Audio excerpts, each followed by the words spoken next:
Länderspielpause ist vorbei, wir haben ein knackiges Programm noch vor uns. Jetzt geht's gegen Stuttgart, dann kommen die Bayern und dann noch in Bochum. Das Spiel sollten wir heute, glaube ich, auch noch schaffen. Dann haben wir nur noch 5 Bundesligaspiele und dann ist die Saison auch schon rum. Und dann werden wir sehen, für was es gereicht hat. Ihr seht, wir haben das Freitagsspiel, wir können also vorlegen gegenüber Mainz, Hoffenheim und so weiter. Aber um uns auch von Köln zu entfernen und von Gladbach, die sind halt durch unsere 2 Niederlagen im letzten Part, sind die rangekommen. Aber die Stuttgarter für mich bislang so die negative Überraschung. Also die sind 17. mit Guirassy, Führig, Leveling. Das ist ein komplettes Spiegelbild zu der Mannschaft, die in echt gerade alles kurz und klein spielt. Also jetzt gerade nicht, jetzt ist ja immer noch Winterpause, aber bald nicht mehr, bald geht es ja weiter, Gott sei Dank. So, wir gehen mit der Mannschaft rein. Leider vorne immer noch ohne Kleindienst, das sehe ich so ein bisschen kritisch, weil es halt leider keinen Kopfballstarken gibt. Wir haben noch einen Jugendmann hochgezogen in die erste Mannschaft, einen 17-Jährigen. Den habe ich jetzt hier noch nicht, glaube ich. Den muss ich, glaube ich, noch bestätigen. 17 Jahre alt, wurde hochgezogen. Und deswegen ist da auch schon wieder ein bisschen was im Gange im Sommer. Das ist halt wirklich entscheidend. Die Transferphase, die muss wirklich sitzen. Dann können wir uns auch wirklich mittelfristig oder auch kurzfristig in der Bundesliga im Mittelfeld mal etablieren. So, was ist hier unten? Wir sollten allen zeigen, dass sie uns recht gelobt haben. Liefert eine echte Show ab. Unsere Fans, so geht sie raus, macht sie stolz. Das kommt vielleicht auch immer ganz gut, wenn du die Fans damit reinnimmst. Ich weiß es doch nicht. Also, gehen wir rein gegen Stuttgart. Ich bin gespannt, wie viele Tore Guirassy und Co. machen. Ich hoffe, dass wir auch mal irgendwann wieder zu 0 spielen. Gut, haben wir ja zuletzt gegen Leverkusen im vorletzten Part. Der letzte Part, der war halt geprägt von vielen Gegentoren. Und es wäre schön, wenn das in diesem Part ein bisschen abklingen würde, diese Gegentore, wenn wir nicht so viele bekommen. Wir sind halt auch immer noch Heidenheim. Also klar will ich irgendwann auch ein bisschen weiter nach oben, auch gerne mit Heidenheim, sofern auch unser Vorstand ab und zu mal mitspielt und finanziell uns ein bisschen mehr Spielraum lässt. Aber wenn wir halt auch keine Neuzugänge bekommen, dann bleiben wir halt stehen. Und dann muss ich mir auch als Trainer überlegen, ob das noch die richtige Entscheidung ist, bla bla bla und so weiter. Dieses Gefasel halt immer in echt, ne? Das Projekt gefällt mir ganz gut, aber ich muss auch gucken, wenn wir hier nicht vorankommen. Achtung, erste Flanke, Guirassy, Müller ist da. Ein fantastischer Spielzug des VfB Stuttgart, ja natürlich. Die werden jetzt so langsam heiß, ey, pass auf. Vor allem das Hinspiel hat mich ja auch gewundert. Da haben wir, glaube ich, 2 oder 3-0 gewonnen oder auch nur 1-0. Ich glaube, 3-0 haben wir da gewonnen. Also richtig stark. Achtung, Stuttgart kommt, nächste Chance. Und jetzt durch den Eckball. Also es geht auch hier erstmal nur in eine Richtung. Stiller mit der Ecke. Meinka klärt erstmal, sehr schön. Leveling baut auf, aber die Stuttgarter bleiben dran. Oh, schöner Ball auf Guirassy, aber war abseits, ja. Ne, war kein Abseits, okay. Sah so aus. Dann gilt es jetzt, diese Druckphase noch irgendwie zu überstehen, ohne Gegentor. Komm, so ein langes Highlight hatten wir ja selten hier. Anton, die sind immer noch vorne. Zagadou, mal einen Ballgewinn. Ne, wir kommen momentan leider nicht ran. Stenzel, Achtung, Duziak, Mio, Leveling, da ist Stiller, Meinka klärt, Meloni auch, oh, fast ein Eigentor. Aber es geht Abschluss, so. Also jetzt die Stuttgarter mal mit einer kleinen Drangphase. Wie gesagt, das ist total überraschend, dass die 17. sind. Mit der Truppe musst du halt auch nicht auf dem 17. Platz stehen, aber so ist es halt manchmal, dann läuft es halt nicht. Vielleicht können wir ja spekulieren, wenn Stuttgart absteigen sollte. Vielleicht ist Guirassy ja dann irgendwie ablösefrei zu kriegen durch irgendeine Klausel, was ich nicht glaube. Aber das ist zum Beispiel auch was, wo wir dann auch drauf schauen müssen, auf die Mannschaften, die dann in die 2. Liga absteigen. Achtung, Stiller und Müller. Also ich hoffe nicht, dass wir noch mit dazu zählen, aber es könnte immer noch möglich sein. Dann gibt es vielleicht auch da den einen oder anderen, der ablösefrei wäre. Der dann vielleicht auch Bock hätte auf Heidenheim, weiß ich nicht. Guirassy in Seiten aus. Dann ist auch gleich schon Halbzeit. Die Stuttgarter, ihr seht, die sind stärker. Wir sind momentan nur aufs Verteidigen konzentriert. Vielleicht mal jetzt Bieringer. Oh, zu spät. Hätte er nicht so lange warten müssen, bis er durchgesteckt hat. Busch ist aber da. Ja, auch mal ein Schuss. Warum nicht? Jetzt will hier einer ausgewechselt werden. Niklas Beste möchte runtergenommen werden. Der hat in letzter Zeit auch ganz schön viel Dreck am Schuh. Es sieht aus, als hätte er eine Knieverdehnung. Verdrehung. Verdehnung. Hä? Was ist eine Verdehnung? Eine Knieverdrehung. Oh, das könnte auch kurz vorm Kreuzbandriss sein, ne? Irgendwie, also wenn du dir das Knie drehst, das ist auch nicht ganz so schön. Aber gut, wir gucken jetzt erstmal. Hoffentlich ist es nichts Schlimmeres. bin enttäuscht, dass wir so wenig vom Ball gesehen haben. Das muss besser werden. Das könnte ich ja machen, oder? Ja, schien motiviert, schien heiß zu sein. Also ich erzähle den Leuten ja hier keinen Quatsch. Also sie sehen es ja selber. Also, dass das bislang sehr, sehr wenig war, leider. Und deswegen sage ich ja, wir sind zwar noch nicht so weit, dass wir vielleicht oben mitspielen können, um die ersten 7 oder 8, aber so gesichertes Mittelfeld, so 9. Platz, 10. Platz wäre doch ganz gut. Und gerade Stuttgart, ne, wenn die jetzt 17. sind, da, habe ich mir auch so ein bisschen ausgemalt und erträumt, dass wir vielleicht hier gewinnen, weil gegen Bayern werden wir nicht gewinnen. Wobei dann da ausgerechnet wahrscheinlich. Und wahrscheinlicher als jetzt hier gegen Stuttgart und dann halt Bochum, Darmstadt, so die nächsten Spiele, das sind halt auch eigentlich Spiele auf Augenhöhe für uns. Vielleicht geht ja jetzt was. Nee. Es häufen sich leider die Fehlpässe und jetzt ist das Gegentor da. Stiller, außer Müller hält den. Jawohl. Müller sei Dank. Müssen wir auch mal loben hier. Bester Mann bislang. Ja, schade, geht noch nicht. Ja, muss ich erstmal auf den Eckball konzentrieren. Machen wir gleich. Jetzt aber. Ball abgefangen. Ja, geht leider nicht. Schade. Warum kann ich ihm jetzt nichts zurufen? Das verstehe ich jetzt nicht. Warum ist das jetzt hier gesperrt? Weil es jetzt gerade weiter simuliert? Da bin ich immer noch nicht ganz dahinter gekommen. Bei Busch geht das. Ah, jetzt auch. Okay. Loben. Jetzt verpasse ich wahrscheinlich das Tor von Piringer. Oh, mit der Hacke. Dingshi. Ja, schade. Auch mal wieder vorne der Angriff. Okay. Ist zwar nicht viel. Ihr seht, XG-Wert 0,55 ist halt auch nicht gerade überragend. Jetzt kommt Undaf auch noch rein. Halt. Traoré, rechte Seite. Ja, den kann man auch immer mal reinwerfen. Der ist auch schnell. Vielleicht kann der noch mal ein bisschen was bewirken. Traoré zum ersten. Meloni, Dingshi, ja. Oh, ein bisschen zu weit vorgelegt. Aber ein Eckball, ja. Wir haben ja Florian Pick, glaube ich, ne? Dingshi. Da ist er, Florian Pick. Der kann auch gute Standards schießen. Ja, was ist jetzt hier? Wer hat sich jetzt schon wieder verletzt? Schon wieder? Hat auch mal gezeigt, was in ihm steckt. Achso, der ist platt. Okay. Der ist nicht verletzt, der ist nur platt. Das ist okay. Florian Pick. Oh, dann steht keiner da. Dann steht leider keiner da, aber Traoré holt sich nochmal den Ball. Tomala, ja. Nein, schade. Wir kommen so langsam näher. Je länger das Spiel dauert, desto mehr habe ich das Gefühl, aber auch nur das Gefühl, dass wir vielleicht jetzt hier den entscheidenden Treffer machen. Oder wir werfen einfach den Ball zum Gegner. Das bestärkt die natürlich dann auch nochmal. Oh, führe ich jetzt aufgepasst. Oh, Traoré ist eigentlich da. Oh, falsche Richtung. Leveling, Siersleben ist da. Oh, war jetzt noch mal ein bisschen brenzliger. Aber Piringer macht sich auf den Weg. Hat nochmal Bock. Tomala lässt durch. Wo ist der Ball hinter die Abwehr? Wo ist der Ball? Wer spielt ihn? Ah, Gimba. Das darf natürlich nicht passieren. Ja, sehr umkämpft jetzt gerade. Es geht hin und her. Piringer ist da. Piringer! Aber die Schiri haha, hat den Arm wieder oben. Wahrscheinlich war es abseits, oder? Komm, Herr Dankert, Sie sind auf unserer Seite. Nein, Tor zählt nicht. Schade, schade, das wäre es gewesen. Fabian, Fukuhila, Rese kommt rein. Da war der Ball von Tomala. Ja, okay, es war abseits. Schade, das wäre es natürlich gewesen. So 8 Minuten vor Schluss. Fabian Rehse, auch ein Kandidat zum Beispiel, den ich mir in Heidenheim sehr gut vorstellen könnte. Ja, jetzt habe ich hier noch was umzusetzen. Hohe Flanken. Aber ohne Kleindienst vorne, da brauchst du nicht flanken, ehrlich gesagt. So, wir sind schon in der Nachspielzeit. 0-0. Haben wir überhaupt mal 0-0 gespielt? Es wäre, wenn es dabei bleibt, das wahrscheinlich erste und einzige 0-0. Also ich kann mich jetzt an kein weiteres erinnern. So auf die Schnelle, aber natürlich wäre ein Sieg auch gut. Aber zumindest keine Niederlage. Aber Stuttgart, die kommen nochmal. Die halt auch mit einer Dreierkette. Das spielt sich nochmal ein bisschen anders. Stenzel, Anton, ganz gemächlich, ja. Und wir kommen dann wahrscheinlich nicht in die Zweikämpfe rein. Ja, hier, das zum Beispiel. Leveling. Oh, Enzo Mio. Das Undaf. Aber auch da hoffentlich abseits. Wobei zweimal VAR positiv. Das wird es, glaube ich, nicht geben, oder? Danke. Doch, auch hier aberkannt. Gott sei Dank. Das wäre es jetzt gewesen mit der letzten Aktion. Gucken wir auch hier nochmal. Ja, doch. Also, das ist im Vergleich zu vielen anderen Situationen ganz, ganz deutlich. Ein Glück. Ich hoffe, es bleibt dabei. Oder wir machen noch ein Tor. Warum nicht?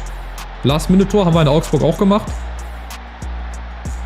Aber dann muss es jetzt irgendwie passieren. Ja, oder es bleibt beim 0-0. Ist okay. Also, Hätte ich vor dem Spiel unterschrieben, vor der Saison, weil ich hatte Stuttgart auch ein bisschen stärker eingeschätzt. Ja, im Endeffekt musst du damit leben. 0-0 in Stuttgart ist okay. Niemand hat uns eine Chance gegeben. Ja, sah begeistert aus. Die Aussage, die teile ich jetzt vielleicht nicht so ganz. Aber wir bleiben 9. Mal gucken, wie Köln spielt, wie Gladbach spielt. Wenn die nicht gewinnen sollten, dann haben wir ja immerhin noch ein bisschen Vorsprung. Bochum ist auch 12. Die spielen auch eine starke Saison. Was wirklich sehr, sehr enttäuschend ist, ist Wolfsburg, finde ich. 15. Die haben auch einen ganz anderen Kader und ganz andere Ansprüche. Freiburg oben. Mainz, Hoffenheim, okay. Bisschen durchgewürfelt. Darmstadt, für die wird es, glaube ich, nicht reichen. Die werden, glaube ich, wieder runtergehen. Und deswegen ist halt auch da der Blick auf Darmstadt. Da sind bestimmt auch ein paar gute Leute dabei, die wir eventuell holen können. Beste Feld, oh, mit einer Knieverdrehung. 4 bis 7 Tage aus. Verletzt beim Sprinten. Okay. Das ist ja auch komisch. Ich muss jetzt aber nochmal nach dem Jugendmann gucken. Nicht, dass ich den jetzt nicht habe. 17 Jahre alt. Vielleicht ist er auch erst in der U17 eingesetzt. Schauen wir jetzt gleich nochmal. Und dann simuliere ich oder werde ein bisschen vorspulen, so wie ich das auch im letzten Part gemacht habe. Und dann sehen wir uns wieder, wenn es dann gegen die Bayern rangeht. Los geht's mit dem Duell David gegen Goliath. Die Bayern sind Zweiter, haben nur 4 Punkte Rückstand. Aber Leipzig, die spielen halt auch, ne? In Freiburg, wir haben jetzt auch nur noch 1 Punkt vor Köln. Union wartet auch mit 4 Punkten. Gut, heute wird wahrscheinlich nichts gehen, außer vielleicht 1:0. Oder mit mehr rechne ich eigentlich gar nicht. Ich frage mich auch gerade, wo Harry Kane ist. Also entweder ist er verletzt oder die schonen den einfach. Keine Ahnung, oder der ist schon weggewechselt. Wir gucken jetzt einfach mal. Also ich lasse mich überraschen. Kozuki ist auch wieder fit, der wird wieder spielen. Beste ist auch wieder fit, Gott sei Dank. Pieringer vorne, ansonsten ist das hier die beste 11. Ich habe noch eine Nachricht bekommen. Und zwar haben wir schon für die nächste Saison neue Jugendspieler bekommen. Für die U19 auch sind ein paar sehr, sehr gute Talente mit dabei, die ja auch, glaube ich, 3 Sterne haben oder 3,5 Sterne. Bei Potenzial, bei Gesamtstärke, glaube ich, nur 1 Stern oder so. Aber mir geht es ja erstmal darum, dass sie ein gutes Potenzial haben. Der Jahrgang, der soll auch wohl ganz gut sein, hieß es. Und deswegen schauen wir mal, wie wir dann da in Zukunft vorgehen. Jetzt schauen wir erstmal. Geht raus und sorgt für eine Überraschung. Genau, was haben wir zu verlieren? Ich meine, es sind die Bayern. Von daher, ich erwarte auch heute jetzt hier nichts. Ich erwarte eigentlich, dass die Bayern uns hier für 4-5 Dinge einhauen. Aber wir haben auch gegen Leverkusen zu Hause gewonnen. Wir haben in Freiburg im Pokal gewonnen, was jetzt nicht vergleichbar ist wahrscheinlich. Aber ein Sieg gegen Bayern, das würde schon eine sehr, sehr großen Sensationen gleich kommen. Und seien wir mal ehrlich, also wenn die Bayern halbwegs gut drauf sind, dann schenken die uns hier 3-4 Dinger ein. Wolfsburg führt gegen Gladbach, die brauchen auch halt jeden Sieg, weil die stehen unten, die sind 15. Ja, die Bayern kommen zum ersten Mal. Eine Viertelstunde haben wir gut mitgehalten, aber jetzt geht's los. Oh, Goretzka, Fehlpass. Aber Davis kommt angesprintet, da kommen wir halt nicht hinterher, das ist krass. Und Müller schießt ihn vorbei. Aus dem Winkel, also erste Chance, nächste Chance folgt zugleich. Ja, irgendwie hier einen Punkt mitnehmen. Ich weiß zwar noch nicht wie, aber irgendwie hier hinten alles rein. Und Müller braucht auch einen guten Tag natürlich. Wichtiger sind dann die nächsten Spiele gegen Bochum, gegen Darmstadt, Mainz. Da müssen wir dann zusehen, dass wir da nochmal 1, 2 Siege holen. Um den Klassenerhalt dann auch perfekt zu machen. Aber warum denn nicht? Hier auch heute irgendwie eine Überraschung schaffen. Ich weiß zwar noch nicht wie, wir gucken mal. Beste Flanke kommt, ins Nirgendwo. Das wird halt auch für Pieringer vorne, wenn der als Gegenspieler die Licht und Min-Jae Kim hat. Weiß ich nicht, ob das so fair ist. Gnabry, nächste Chance, nächster Schuss geblockt. Ich sagte, das geht im 2-3 Minuten Takt. Die könnten eigentlich das Spiel so durchlaufen lassen. Die müssten das gar nicht in Highlights schneiden. Die können einfach das ganze Spiel durchlaufen lassen. Aber ab und zu dürfen wir uns auch mal erholen. Guck mal, jetzt schon XG-Wert von 1,18. 3 Schüsse, 2 davon aufs Tor. Normalerweise ist das eine Frage der Höhe. Mal gucken, wann die Bayern damit anfangen. Aber bislang halten wir noch die 0. Flanke kommt, Goretzka. Und jetzt ist es passiert. Aber das war auch zu einfach. 50. Ligator in seiner Karriere, ausgerechnet gegen uns. Aber da sah Müller auch nicht gut aus, ne? Ehrlich gesagt, können wir nochmal kurz gucken. Also der Kopfball ist schön und gut, aber ich glaube, da ist er ein bisschen zu spät runtergegangen, oder? Hier, Aufsetzer, weiß ich nicht, den kann er auch halten. Also ich bleib mal dabei, der ist nicht unhaltbar. Da sah er sehr, sehr unglücklich aus, aber gut, es geht jetzt seinen gewohnten Weg, sage ich mal. Aber mal gucken, Tomala, Kozuki, ja, immerhin. Wir verstecken uns nicht, wir kommen jetzt ein bisschen mehr nach vorne. Genauso müssen wir das auch machen, wir haben nichts zu verlieren. Vielleicht rutscht ja mal einer vom Laster. Da ist Kozuki, ja, leider geht uns aus. Da geht momentan halt nichts. Aber das ist okay. Das ist eine Niederlage, die ist halt auch so eingeplant. Standards herauszuholen. Guck, das habe ich zum Beispiel gar nicht gesehen, das Fenster. Schnell ausgeführt. Masraoui, das darf zum Beispiel auch nicht sein. Der steht da gerade an der Eckfahne. Müller geblockt. Der darf da eigentlich nicht durchkommen. Wenn wir aber die Seite mal schneller wechseln würden, kriegen wir nicht hin. Kriegen wir leider nicht hin. Dann wäre da vielleicht ein bisschen Platz für Niklas Beste gewesen. Oh, Mainka, ihr seht, wie hoch die Bayern attackieren. Oh, und dann die Fehlpässe natürlich. Das darf nicht sein. Aber wir wehren uns hier. Kozuki hat den. Ja, allein gegen alle, genau. Das kann hier immer gut gehen. Das ist halt so, wie es ist. Und wir können froh sein, dass es nur 1-0 steht. Achtung. Boah, Sané, die machen mit uns, was sie wollen. Ey, Sané, 2-0. Ja, jetzt geht's den Bach runter. Das befürchte ich leider auch für die zweite Halbzeit. Mal der Ball halt auf die andere Seite, da ist zu viel Platz. Und dann nimmt er den sogar, oh, mit der Hacke an. Also so über Kreuz quasi und dann ins lange Eck. Ohne Chance für Müller. Ja, das ist ein Bonusspiel. Also, das war auch anders nicht zu erwarten. Das haben auch schon andere Mannschaften verloren. Gegen die Bayern. Aber wir haben halt auch einen XG-Wert von 0,15. Was willst du da machen? Reißt euch zusammen. Wir waren in der ersten Hälfte unterirdisch. Entspannt euch. Ja, die Experten mögen heute nicht an uns glauben. Liefert ihnen eine Show ab. Ja, sollen wir jetzt das Spiel noch 3-2 drehen oder wie? Also wir gucken mal, wenn es vielleicht bei 3-4 Toren bleibt, dann ist das auch immer noch im Rahmen. Ist zwar auch nicht schön, aber es ist halt nicht mehr möglich. Zumindest in der Saison. Mal gucken, ich bin gespannt, wenn wir im Sommer ein paar aus der U19 vielleicht auch hochziehen können. So die 2, 3 Besten mit dem besten Potenzial. Der eine Innenverteidiger da, der Öztürk, glaube ich, der hat ja gute Werte. Achtung, Flanke kommt. Und vielleicht kriegen wir den ein oder anderen Neuzugang doch irgendwie auf die Platte. Auch wenn wir sie nur leihen, aber vielleicht doch irgendwie. Dann sieht das vielleicht ganz anders aus. Aber diese Saison, glaube ich, sind wir ganz gut beraten, wenn wir so 10., 11. sind. 12. ist auch noch völlig okay. Also wir sollen ja die Klasse halten. Da brauchen wir aber noch ein paar Punkte zu. Das Goretzka, Beste ist dazwischen. Also sie versuchen es ja. Gehen dazwischen, aber nach vorne hin geht halt nicht viel. Ne? Föhrenbach. Das ist halt der Unterschied. Und da muss halt wirklich ganz, ganz viel zusammenkommen. An einem Tag, heute war es halt leider nicht so. Musiala, Goretzka, das geht halt zu einfach. Das darf halt nicht sein. Aber wir können da nichts machen. Wir können da nichts gegen machen. Wir sind da echt machtlos gegen. Guck mal hier, Musiala, da muss unser Innenverteidiger auch eigentlich rausrücken. Macht er nicht. Und dann im Rückraum, guck mal, da sind wir zu 5. Stehen wir auf der Höhe des 5ers. Oder fast auf Höhe der Torlinie. Das geht halt auch nicht, ne? Aber das nur nebenbei. Guck mal, Florian Pick. Ja, Niklas Beste hat schon keinen Bock mehr, genau wie Busch. Die denken sich, komm, beim 3-0, das darf mal gerne so bleiben. Aber das war jetzt auch zu erwarten. Also ich hätte mich mehr geärgert, wenn wir das jetzt gegen Bochum hier gemacht hätten. Wenn wir hier auch 4-5-0 verlieren würden.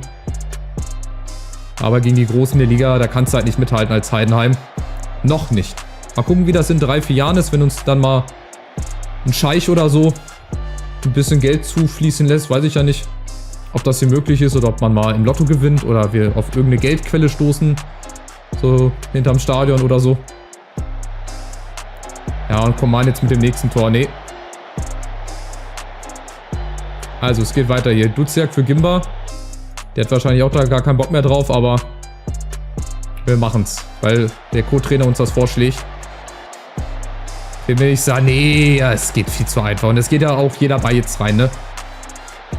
Und mit rechts überraschend, der ist ja Linksfuß, dass er den mit rechts so hinten reinmacht ins lange Eck. Oh weia, oh weia. Hier auch wieder zu einfach. Kimmich, Sané direkt und auch da Müller, weiß ich jetzt nicht. Sah auch ein bisschen unglücklich aus. Aber die beiden haben dann halt auch noch einen Upamecano zum Beispiel auf der Bank, den sie bringen können. Das haben wir halt noch nicht. Vielleicht nochmal eine Chance. Ja, Tomala, immerhin. Vielleicht nochmal ein Ehrentor. Ja, faul oder nicht. Da habe ich jetzt auch jemanden gesehen, der gefallen ist. Da gab es auch schon 11 Meter für. Jetzt haben wir noch 10 Minuten, dann haben wir es überstanden. Vielleicht ein Tor, jawohl. Immerhin der Ehrentreffer, Mainka. Den kann er sich einrahmen und übers Bett hängen, aber mehr auch nicht. Schöne Flanke, zack. Ist okay. 1:4, unterkanter Latte. Hoffenheim fertigt Augsburg 4:0 ab. Also es gibt hier die wildesten Ergebnisse wieder. Und wir haben es gleich geschafft. Mit 3 Toren Differenz Stand jetzt ist das okay. Wir haben ein Tor gemacht gegen Bayern, immerhin. Wie gesagt, den kann sich Mainka zu Hause übers Bett hängen, aber wir als Verein, wir können damit nicht viel anfangen. Außer es entscheidet hinterher die Tordifferenz um eine bessere Platzierung oder so. Du Ziak. Das verstehe ich halt nicht. Also so einen einfachen Ball über 5 Meter, das muss auch ein Duziak spielen können. Also ich glaube, das ist das Spiel mit den meisten Highlights. So kommt mir das vor. Also die Bayern, die sind ja alle 2-3 Minuten sind sie mal dran und dürfen mal. Und Sané, ja guck mal, das ist viel zu einfach. Und Musiala darf dann auch nochmal ran. 1:5. Oh, jetzt wird's heftig. Aber das war klar. Darum lobt die Mannschaft von der Coaching-Zone aus. Ist das nicht mehr Thomas Tuchel? Ist der schon entlassen worden? Das zum Beispiel, das darf Sané eigentlich auch nie machen können. Dann wird der abgefälscht. Musiala steht halt am zweiten Pfosten. Da können wir halt nichts mehr machen. Mathis Tell haben sie dann auch noch auf der Bank. Also das ist schon Wahnsinn. Ein XG-Wert von 2,7. 13 Schüsse, 8 davon aufs Tor. Das sagt, glaube ich, auch alles über das Spiel. Nochmal Coman und Müller. Okay, also 1:5, ein leichter Sieg. Ja, ist ja auch richtig, so wie es da unten steht. Völlig okay, auch in der Höhe. Muss man halt leider so anerkennen. Ob das jetzt die richtige Ansprache ist, weiß ich nicht. Das war zu wenig. Mir fehlen die Worte, wie wütend mich das macht. Ja, nach dem Offenbarungseid verdient ihr keinen freien Tag. Ja, es ist schon negativ, klar. Ich bin stolz auf euren Einsatz. Ja, so viel war da eigentlich auch nicht, ne? Wir können das ja mal machen. Okay, ist jetzt nicht sehr viel Negatives mit dabei. Schien sehr motiviert. Vielleicht braucht die Mannschaft auch das einfach nochmal. Jetzt vor dem Schlussspurt in der Liga. Wir haben jetzt noch 6 Spiele. Wir haben noch genügend Punkte Vorsprung, aber der kann auch ganz schnell mal wieder schmelzen. Die Bremer wissen ja selber, wie das ist. Waren, glaube ich, vor 3 Jahren schon eigentlich sicher in der Liga geblieben. Also haben den Klassenerhalt geschafft und dann haben sie es doch noch irgendwie verkackt. Ich glaube, in der Corona-Zeit war das, da sind sie abgestiegen. Bremen 0:0. Ja, Bayern bleiben oben dran. Leipzig spielt nur unentschieden. Deswegen ist das für die Bayern natürlich umso schöner. Heidenheim-Trainer putzt Team runter. Das ist ja okay. Ich zeige euch das jetzt gerade mal. Und zwar Spieltagsüberschneidung. Wo war das denn? Irgendwo war das. Vermeldet. Aufnahme neuer Jugendspieler hier. Das sind die neuen Top-Talente. Berak Ok, Yagiz Yilmaz, Andrew Oswald. Naja, ob das hier wirklich ein rein Deutscher ist, weiß ich nicht. Semi Aydin, Philipp Amort und Paul Aggensteiner. Also das ist auf jeden Fall ein Deutscher. 110% Paul Aggensteiner. Und deswegen mal gucken, was die in der U19 machen. Auf den ersten Blick handelt es sich um einen guten Jahrgang. Wir schauen, ob der Jahrgang dann auch das verspricht, was er hält. So, und ich simuliere jetzt nochmal vor. Ein Spiel machen wir, glaube ich, noch. Das gegen Bochum. Vielleicht beenden wir ja die Folge mit einem Sieg. Das wäre doch ganz schön. So, zum Abschluss jetzt nochmal ein Duell auf Augenhöhe. Eine Niederlage, eine Unentschieden. Vielleicht beenden wir die Folge jetzt mit einem Sieg in Bochum. Die haben am letzten Spiel dann ganz schön auf die Fresse bekommen, auf Deutsch gesagt. Können wir nochmal gucken hier. 1:6 Niederlage in Köln. Die werden natürlich jetzt auch nochmal gucken, dass sie hier auch gewinnen, weil die brauchen jeden Punkt. Die stehen unten, 14. Haben nicht viele Punkte Vorsprung. Die haben auch eine 5er-Kette. Ey, da bin ich echt sehr, sehr immun gegen. Dingshi kommt wieder rein und Duziak ins Mittelfeld. Das sind die Umstellungen, die wir haben. Und jetzt, ja, hoffe ich, dass das Duell auf Augenhöhe, ne? Also gegen Stuttgart, okay, ein Unentschieden, gegen die Bayern, die hohe Niederlage, gut, das war so zu erwarten. Geht raus und zieht eine Show ab. So, ich will jetzt zum Abschluss nochmal so ein richtiges Kracherspiel, so ein richtiges 3-4-0. Aber so einfach wird es natürlich nicht, wenn ich das schon wieder sehe. Hörmann, Bernardo Vitek, vorne Gonzalo Paciencia unter anderem. Und Philipp Hofmann. Naja, gucken wir mal. Also Bochum, wie gesagt, das ist ein Duell auf Augenhöhe. Genauso wie im nächsten Part, das gegen Darmstadt und Mainz sein wird. Wenn wir dann, ja, Saison beenden, weiß ich noch nicht. Ich glaube, das werden wir noch nicht schaffen, aber wir geben unser Bestes. Ich glaube, so im übernächsten Part sollten wir die Saison dann beenden. Und jetzt schauen wir mal. Das sieht schon mal ein bisschen flüssiger aus als die beiden letzten Spiele zusammen. Hofmann, Pacienza und Philipp Daschner heißt das, glaube ich, ne? Oh, was ist hier? Nein, Siersleben hat sich verletzt. Jetzt geht das schon wieder los. Hier, Verletzung. Was hat er denn gemacht? Mögliche Unterschenkelverletzung. Ja, haben wir hier irgendwen als Innenverteidiger? Jetzt muss ich mal gucken hier. Verteidiger, Flügelverteidiger rechts. Verteidiger, ja, müssen wir Benedikt Gimba reintun für Siersleben. Der das machen kann. Bestätigte Wechsel. So, sogar mit Voice Crack. In den ersten 10 Minuten. Ja, Kevin Schlotterbeck hat schon gelb gesehen. Wird auch ein sehr kampfbetontes Spiel. Gehe ich von aus. Achtung, Bochum kommt. Paciencia, erste Chance und der kugelt irgendwie rein. Das gibt's doch nicht. Guck mal, genau vor unserer Fankurve. Die Heidenheimer Fans machen natürlich synchron irgendwas gegen ihn, aber das ist natürlich ein äußerst schlechter Start hier. Ja, Paciencia und dann kullert der Ball leider ins Tor. Anstatt halt vom Innenpfosten raus. Das ist leider kein guter Start. Und die Bochumer natürlich jetzt getragen. Paciencia, gleich das zweite Ding, um Gottes Willen. Was ist das denn hier für eine Anfangsphase? Und schon wieder vor unserer Fankurve. Habt ihr keine eigene Fankurve, wo ihr hingehen könnt?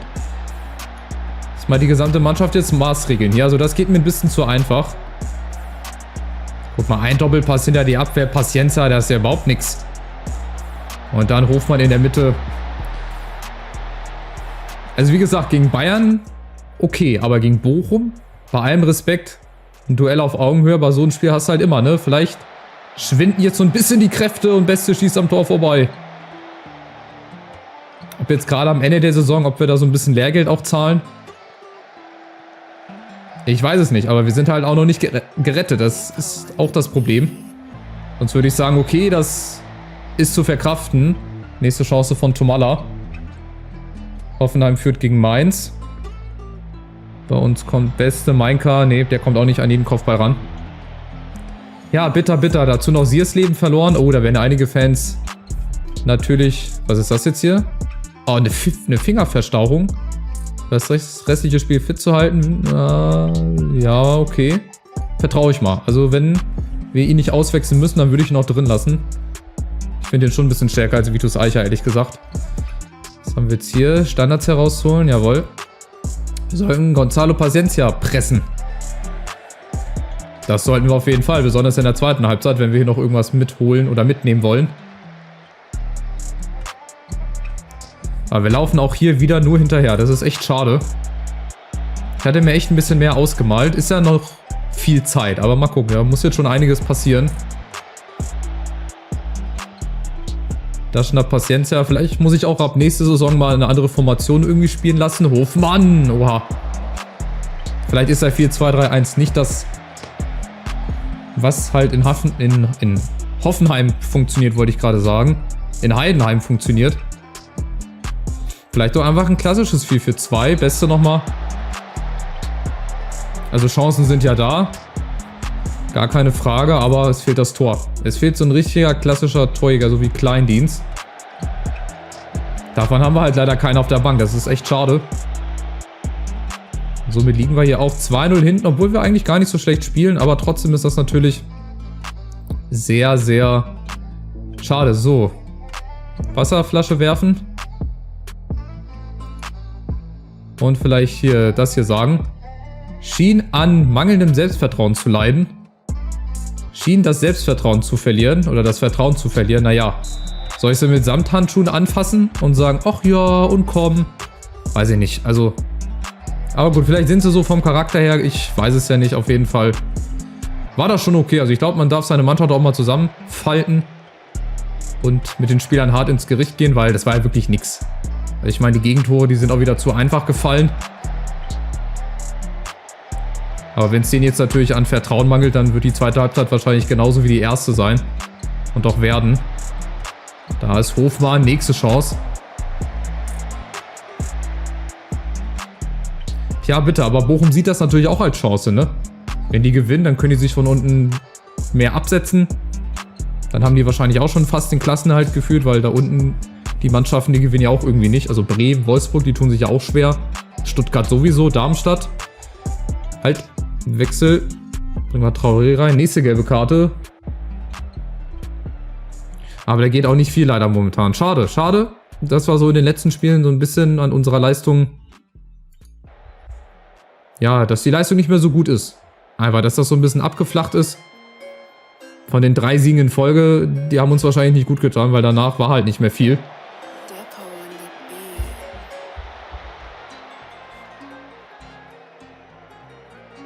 So, das zum Beispiel. Das sind viel zu einfache Situationen. Wir kriegen die ja auch nicht verteidigt. Also diese langen Bälle, die müssen einfach weggeköpft werden. Das ist einfach ein ganz, ganz schlechtes Zweikampfverhalten. Und auch so generell. Wir kriegen vorne nicht viel zusammen. Also besonders in der zweiten Halbzeit ja überhaupt nichts. Das ist echt schwach. Wittig mit der Ecke geklärt, aber das wird nichts mehr. Wir schießen ja nicht mal ein Tor heute. Wieder Ecke für Bochum und das ist auch ein verdienter Sieg. Wenn es dabei bleibt. Also es wird wahrscheinlich dabei bleiben, weil wie sollen wir jetzt hier noch 2 Tore machen? Außer es geschieht jetzt das große Fußballwunder hier in der Managerkarriere, aber ich glaube eher nicht. Ich glaube, wenn, dann macht Bochum eher noch ein 3. Tor. Also es gibt ja im Prinzip nur Highlights für Bochum. Also es geht nur von links nach rechts. Von uns irgendwie kommt so gar nichts. Und dann wird es wahrscheinlich dabei bleiben, oder? Ja, gehe ich von aus. Mainz schafft noch den Ausgleich gegen Hoffenheim in letzter Sekunde. Und wir kriegen jetzt wahrscheinlich nochmal 1 rein. Broschinski, Bernardo. Nö. Also es bleibt beim 2-0. Ich würde sogar sagen, fast ein Tor zu niedrig oder 2, so wie wir heute gespielt haben.